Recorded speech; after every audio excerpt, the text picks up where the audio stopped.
Del 27 de novembre al 3 de desembre se celebra la Setmana de la Bíblia, que culmina amb el Diumenge de la Paraula, que correspon al diumenge primer d'Advent. La setmana compta amb el suport de la Conferència Episcopal Tarraconense i està promoguda per l'Abadia de Montserrat, l'Associació Bíblica de Catalunya, el Centre de Pastoral Litúrgica, l'Editorial Claret i Radio Estel Catalunya Cristiana. El lema escollit per la segona edició d'aquesta Setmana Bíblica és «La paraula de Déu és viva i eficaç».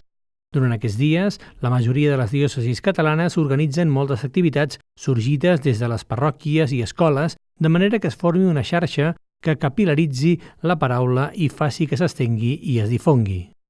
Davant d'un fenomen cultural com és el fenomen bíblic, que és probablement el fenomen més important del que és la cultura occidental, nosaltres necessitem conèixer aquesta font d'aigua de la qual ha sorgit tot, i també necessitem que sigui coneguda i que molta gent la valori com el que és. La plasmació litúrgica de la devoció a la paraula tindrà lloc el diumenge 3 de desembre, primer diumenge d'Advent, en el qual començarà la lectura dominical de l'Evangeli segons Marc.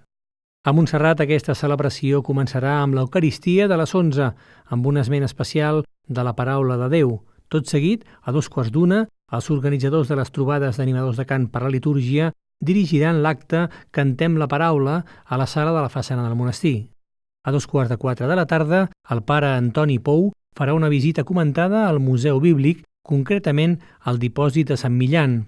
I per cloure la jornada, el pare Ramon Ribera Mariner, biblista, impartirà la conferència Què aporta la Bíblia al lector del segle XXI? A la sala de la façana del monestir. A 3:45 de la tarda, l'ofici de vespres a la Basílica de Santa Maria. Tots els actes de la Setmana de la Bíblia i el Diumenge de la Paraula es poden consultar a la pàgina web.